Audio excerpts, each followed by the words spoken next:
하나님 말씀은 누가복음 11장 2절로 8절입니다.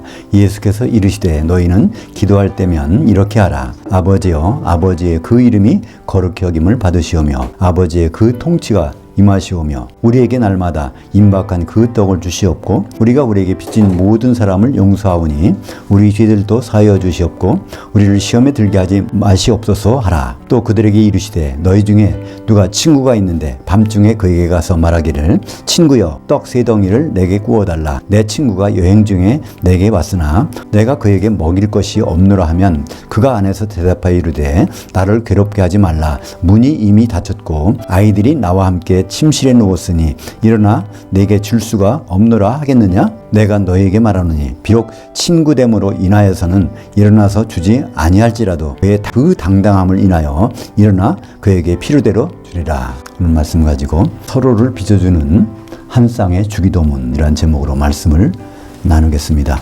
태양계에 태양은 하나뿐이죠. 근데 성경은 주기도문이 두 개입니다.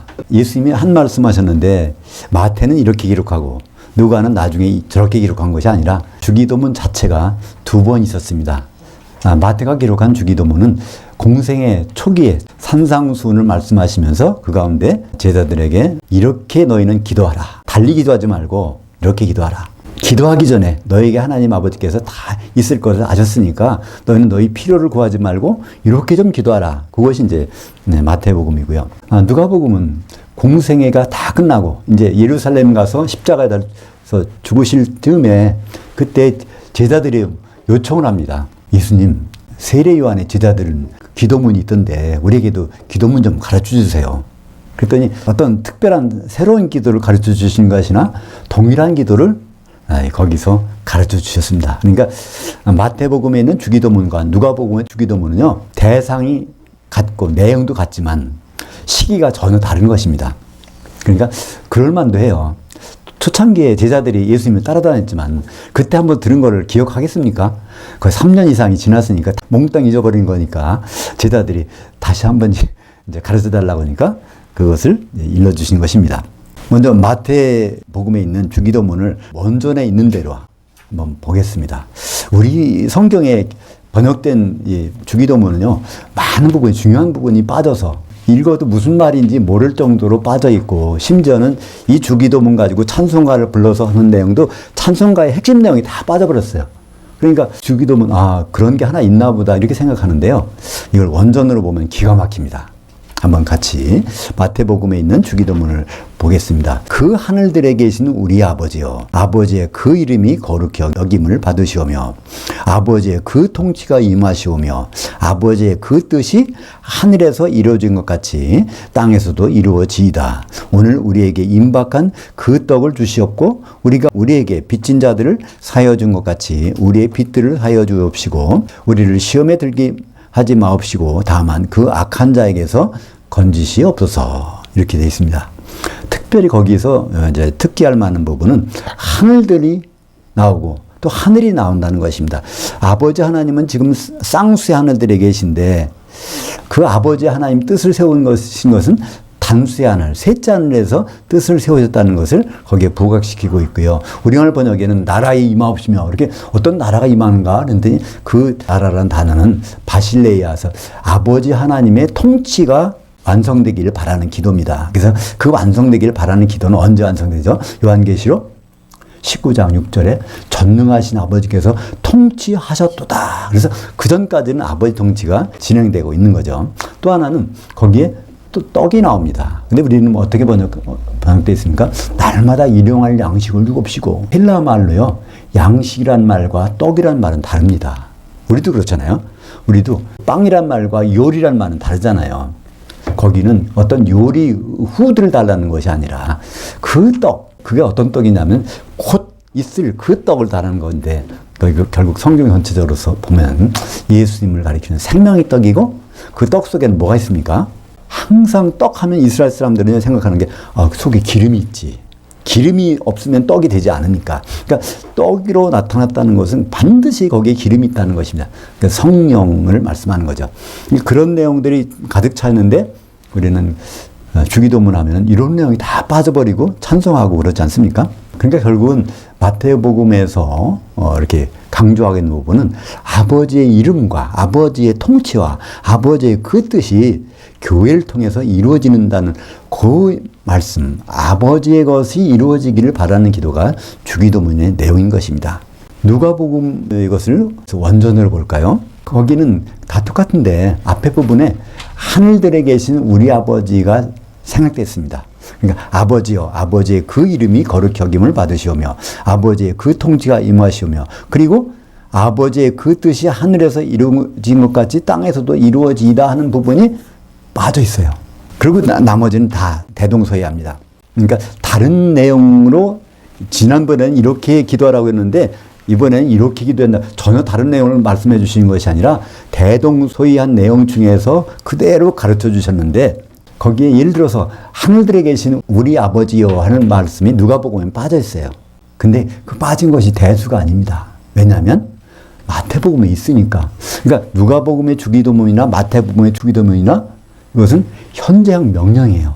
그러니까 현재형 명령은 뭐가 있다고 해도 없어지는 법이 없어. 그러니까 아버지는 하늘들에 계신 것이 분명해. 그러니까 누가복음에서는 그걸 반복해서 기록하지 않아도 항상 아버지는 하늘들에 계시다는 것을 생각할 수 있으니까 빠진 것이죠.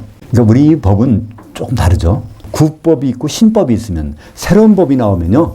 먼저 법은 다 그 대체되는 거, 거의 효력이 발생 안 해요. 근데 주기도문은 그렇지 않아요. 먼저 나온 주기도문이나 나중에 나온 주기도문이나 현재형 명령이기 때문에 주님 오실 때까지는 똑같이 효력이 있습니다. 누가의 주기도문에는 그 빠진 부분이 있는데 마태복음에는 그 아버지의 뜻이 땅에서도 이루어진 바란다는 그게 빠져 있는데 그 자리에 누가복음에서는 뭐가 들어가 있죠? 예수님의 부연하신 말씀이 들어가 있습니다. 그 부분을 우리는 어떻게 기억합니까? 그게 이제 누가복음 11장 5절부터 7절까지 이거를 강청기도라는 제목으로 떼가지고요. 이거 가지고 설교하시는 목사님이 많아요. 그러니까 하나님은 우리의 부모님이시니까 우리 자녀들이 때를 부려도 다 들어주신다 결국은. 그러니까 우리도 그렇게 땡깡을 부리면 반드시 들어주신다. 끈질기게 기도하면 반드시 들어주신 분이라고. 그래서 뭐 이걸 가지고 히스기야 기도 뭐 예를 들고 뭐 과부의 기도도 예를 들고 야이로 회당장의 딸이 죽었을 때도 그러니까 그렇게 끝까지 매달리면 들어주신다는 것으로 이거를 이렇게 사용합니다. 거기에 나오는 강청이라는 말이 이제 등장하는데요. 그것 때문에 그렇게 오해가 되는 것입니다. 그럼 누가복음 11장에 나온 주기도문에서 거기 예수님이 먼저 것 아버지의 뜻이 하늘에서 이루어진 것 같이 땅에서도 이루어지다 한 말씀을 뺀 대신에 거기에 들어가 있는 부분을 한번 볼까요? 예수님이 사도들에게 묻습니다. 너희 중에 누가 친구가 있는데 밤중에 그에게 가서 말하기를 친구여 떡 3덩이를 내게 구워 달라. 내 친구가 여행 중에 내게 왔으니 내가 그에게 먹을 것이 없노라 하면 그가 안에서 대답하여 이르되 나를 괴롭게 하지 말라. 문이 이미 닫혔고 아이들이 나와 함께 침실에 누웠으니 일어나 내게 줄 수가 없노라 하겠느냐. 갑자기 이 말씀하시는 거예요. 그러면서 결론적으로 사도들에게 말씀하십니다. 그것이 이제 유명한 강청기도로 잘못 알려져 있는 누가복음 11장 8절입니다. 비록 친구됨으로 인하여서는 일어나서 주지 아니할지라도 우리말 번역에는요. 그의 간청함을 인하여 개역 성경에는 강청이라고 되어 있습니다. 강청함을 인하여 일어나 그에게 필요대로 주리라. 여기서 이제 그는 하나님을 패러디한 거죠. 사람이 자기 친구에게 찾아가서 이렇게 떡 좀 달라고 하는 것입니다. 왜 달라고 하냐면 내 친구가 왔는데 내게는 없으니까 그거 좀 대접하기 위해서 떡 좀 달라. 그러니까 이것을 바로 하나님께 이제 기도할 때, 구할 때도 그렇게 좀 하는데 하나님이 거기서 거부하겠느냐. 이런 뜻으로 이거 예수님이 설명하시는 겁니다. 거기 보면 여러 친구가 여러 번 나오지만요. 간단합니다. 그죠? 어떤 사람이 있고 그 사람이 친구가 있어요. 근데 그 친구에게 어떤 친구가 나그네로 찾아왔어. 그런 상황에서 이 말씀을 하신 것입니다. 여기에 안아이데이아라는 단어가 성경에 유독 한 번 나옵니다. 안아이데이아. 이 단어를 강청 또는 간청, 간절히 요청한다는 그렇게 번역했기 때문에 모든 사단이 나는 것입니다. 근데 그 단어는요. 당당함이라는 단어입니다. 당연하다는 거예요. 그러니까 아버지 하나님이 생각하는 당연한 것을 요청하니까 그것을 안 주시겠느냐 그런 뜻입니다.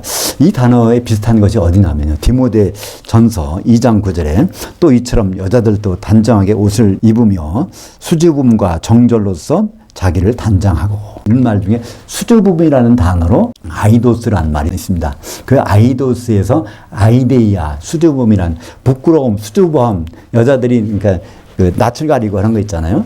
이렇게 그런 것을 나타내는 그 단어에다가 앞에 부정을 나타내는, 보통 힐라어는 부정을 나타낼 때 아가 붙습니다. 또는 하가 붙어요. 하마라티아 또는 아가 붙어서 부정을 나타냅니다. 근데 아이데이아, 아이도스는 아로 시작하기 때문에 아로 시작하는데 부정을 하려면은 할 수 없지 않습니까? 그때는 안을 붙습니다. 안. 그러니까 안 아이데이 하면은 수줍음 없이 당당하게 하나님께, 그러니까 당당하게 요청한다는 거예요. 그렇게 요청하면은 그걸 안 들어줄 리가 있겠느냐 그런 뜻입니다. 그래서 여기서 특별히 예수님은 왜 나그네, 여행 중에 있는 나그네를 여기서 얘기했을까요? 여호와 하나님 아버지의 심정을 신명기에서 이렇게 말씀해 주고 있습니다. 신명기 10장 18절 볼까요? 여호와께서는 고아와 가부를 위하여 공의를 행하시며 나그네를 사랑하여 그에게 떡과 옷을 주시나니 너희는 나그네를 사랑하라. 전에 너희도 애굽 땅에서 나그네 되었음이라. 그러니까 여호와 아버지 심정은 나그네가 있으면 그 나그네에게 떡과 옷을 주는 그것이 당연하다는 거예요. 그러니까 여호와께서 하실 일을 자기가 대신해서 아버지께 구하면, 야, 내가 기다렸는데 정말 내가 하고자 하는 일을 너는 구하는구나. 너무나 당당한 일을 구하니까 이걸 안 주시겠냐 그런 뜻입니다. 내가 이거 필요한데요. 이거 좀 제발 좀 주세요.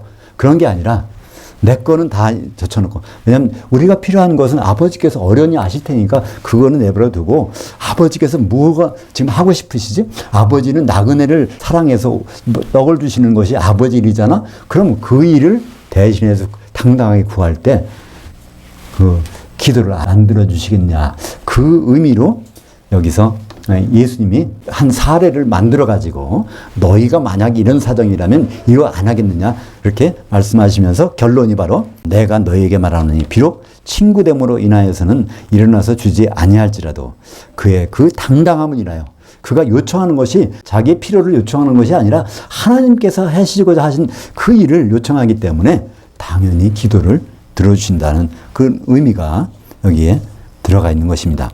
우리는 아버지께 구할 때 우리의 필요를 위해서 기도할 것이 아니라 하나님이 바라시는 당당한 것, 하나님이 당연히 하고 싶어 하시는 것을 위해서 기도해야 됩니다. 그렇게 생각하고 다시 마태복음에 가서 그 부분, 누가복음에는 없지만은 마태복음에 있던 그 부분 한번 생각해 보세요.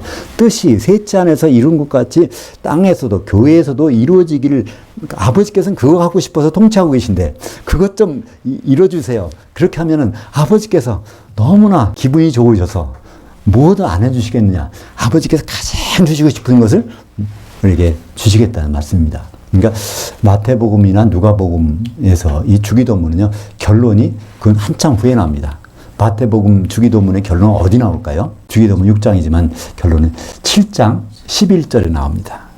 11절에 가보면 뭐가 나오죠? 하물며 그 하늘들에 계신 너희 아버지께서 자기를 구하는 자들에게 선한 것을 주시지 않겠느냐. 그러니까 그 전에 구하라 그러면 주실 것이요, 찾으라 그러면 찾을 것이요, 두드리라 그러면 열릴 것이 하면서 계속 말씀하시다가 결론적으로 그게 주기도문부터 연결되는 겁니다. 그러다가 마태복음 7장 11절 하반절에 아버지를 구하는 자에게 가장 좋은 것들, 선한 것들을 주시지 않겠느냐 이렇게 말씀하십니다. 근데 여기서도요, 참 세상적으로 말하면 황당하다, 어이없다 하는 탄식이 나옵니다.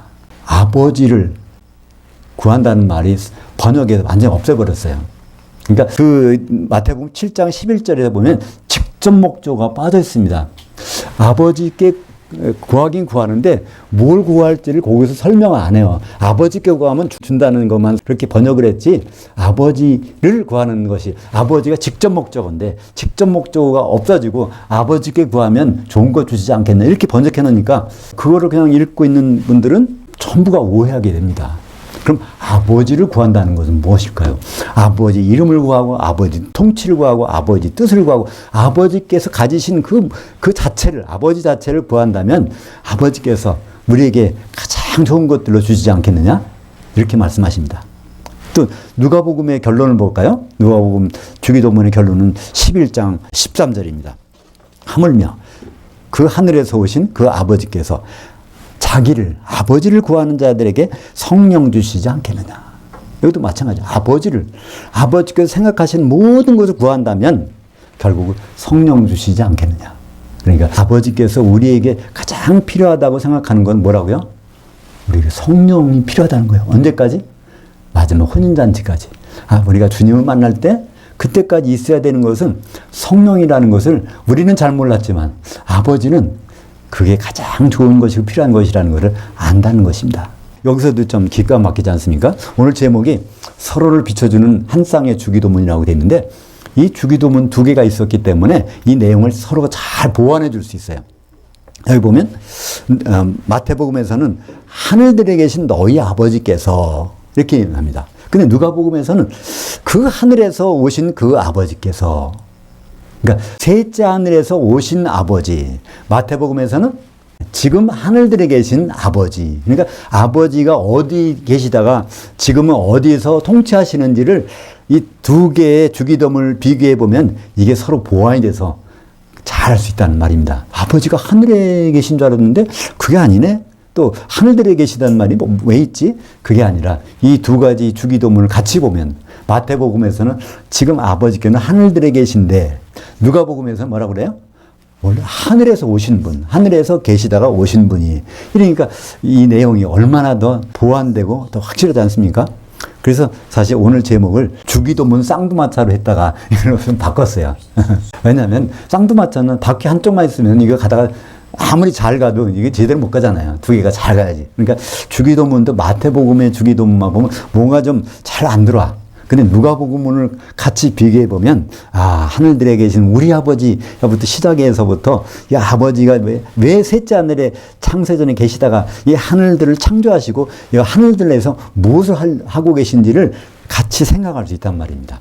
그리고 우리에게 가장 필요한 것, 하나님 입장에서 우리에게 가장 필요한 것, 가장 좋은 것은 결국 성령이라는 것을 알 수 있는 것입니다. 그리고 특별히 주기도문은 마태나 누가복음이나 다 이렇게 기도하라는 현재형 명령입니다. 그러면 주기도문을 한 번 하면 성령 주시는데 왜 또 해야 될까요? 성령은 우리가 신앙생활을 하는 동안, 죽기 전까지는요, 신앙생활하는 동안은 항상 소모되고 있습니다. 등잔에 불을 켜놓는 순간에는 기름이 점점 소모돼요. 소모되는 만큼 계속 채워져야 되기 때문에 끊임없이 채워주려면 성령을 끊임없이 받아야 돼요. 그러니까 성령을 끊임없이 받는 가장 확실하고 간단한 방법은 뭐가 있을까요? 아버지께 당당함을 기도하면 그분께서 알아서 너무나 아버지 속마음을 근달이니까 우리에게 필요한 것을 채워주신 것입니다. 그러니까 주기도문을 날마다 기도하시면 어떤 변화가 생길까요? 항상 빛을 비춰도 성령이 유지가 되는 거예요. 그죠? 언제까지? 우리가 죽을 때까지. 그때가 이제 주님 오시면 거기서 부활해가지고 공중에서 예수님 만날 때, 신랑이신 예수님 만날 때, 그때까지도 기름이 유지가 되는 거지 않습니까? 근데 그렇지 않다면, 한 번만 주기도문을 외우고 마른다면 어떻게 될까요? 그럼 성령이 금방 고갈돼 버린단 말이에요. 그리고 죽어서 나중에 부활해보면 기름이 없어요.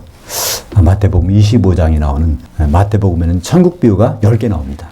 13장에 7개 나오고요. 20장에 포도원 비유 나오고, 22장에 혼인 오찬의 비유, 그 다음에 25장에 마지막에 10번째로 거기 혼인 만찬까지 들어가는 비유가 나오지 않습니까? 거기 열천의 비유에서 거기 보면 슬기로운 5처녀나 미련한 5처녀나 다 불이 켜 있어요. 기름이 있는 상태란 말이에요. 그렇게 시작을 했어요. 근데 그게 꾸준히 가는 사람이 있는가 하면 중간에 나중에 자고 일어나 봤더니 거기서 소멸돼가지고 없어진 경우가 있단 말이에요. 소멸된 거는 분명히 뭐가 있을까요? 계속 채워주지 않아서, 성령을 계속 받지 않아서, 아버지께서는 주시려고 하는데 그걸 구하지 않으니까 계속 이제 고갈돼 버리다가 죽었고, 그 다음에 깨워서 부활해 보니까 기름이 없어진. 사실 이 2개의 주기도문을 항상 같이 생각한다면 우리가 하늘과 하늘들과의 차이를 생각하시면서 우리가 주님 오실 때까지 날마다 우리가 먹을 것을 구하는 것이 아니라 우리가 주시는 임박한 그 떡. 사실은 이건 주기도문은 성령이 오시기 전에, 오순절 전에 이걸 주셨기 때문에 거기에 임박한 그 떡이라고 그랬어요. 근데 사실 지금은 이미 오셨기 때문에 언제든지 우리가 구하기만 하면 즉각적으로 주시는데, 그러나 우리는 이 예수님이 주셨던 그 주기도문을 암송한다는 그 의미에서 그냥 임박한 그 떡이라고 이렇게 생각하고 있는 것입니다. 그것은 바로 우리의 먹는 떡이 아니라 떡 속에 있는 기름, 성령의 기름을 우리가 날마다 받기 위해서, 날마다 일용할 양식이 아니라 날마다 충만한 성령 받기를 기도하는 것입니다. 결국 두 주기도문은 시기가 다를 뿐 목적이나 대상은 똑같습니다. 오히려 주기도문에 약간 차이가 나는 것은 오히려 그 차이로 인해서 두 개의 주기도문이 서로를 모아내갖고 강조하는 효과가 있지 않습니까? 하늘과 하늘들을 구분을 못 해봤는데 이 주기도문을 통해서 이것이 분명히 다른 장소가 있구나, 이런 것들을 알 수 있고요. 그죠? 그리고 하나님이 그냥 떼쓰는 기도가 아니라 하나님께 당당한 기도, 나에게 당당한 기도가 아니라 하나님께 당당한 기도, 하나님이 하고 싶어 하시는 그 일을 그 감정선을 건드리는 그 기도가 무엇인지를 우리는 알 수 있지 않습니까? 우리는 주님 만나는데 끊임없이 뭐가 소모된다고요? 성령. 데살로니가전서 5장 19절에 너희는 성령을 소멸하지 말라. 그 현재 명령입니다. 성령이 끊임없이 날마다 소멸이 되고 있으니까 우리가 신앙활동을 하고 있기 때문에, 근데 끊임없이 채워지는 그 아주 가장 쉽고도 확실한 그 방법이 주기도문을 의미를 생각하면서 그걸 가지고 내 기도가 아니라 주님이 가르쳐준 그 기도를 기도하는 것입니다. 사랑하는 여러분, 날마다 아버지 이름과 아버지의 통치와 아버지 뜻이 이루어지기를 기도함으로 아버지께서 주시는 성령을 날마다 받지 않으시겠습니까? 열천의 비유는 남의 일이 아닙니다. 언제든지 성령은 소멸될 수 있습니다. 그러나 꾸준히 성령 충만을 유지하는 방법, 적어도 주기도문을 의미를 생각하면서 묵상으로 기도할 때 우리는 주님 만날 때까지 성령이 충만한 성도로서 나타날 것입니다. 기도하겠습니다. 두 개의 주기도문을 통해서 다시 한번 하나님이 어떤 기도를 받기를 원하는지를 생각합니다. 우리에게 필요한 것들은 하나님께서 기도할 때 다 아셨다고 하셨사오니 이제는 아버지께서 원하시는 것을 우리가 기도할 수 있도록 인도하여 주시옵소서. 예수님의 이름으로 기도합니다. 아멘.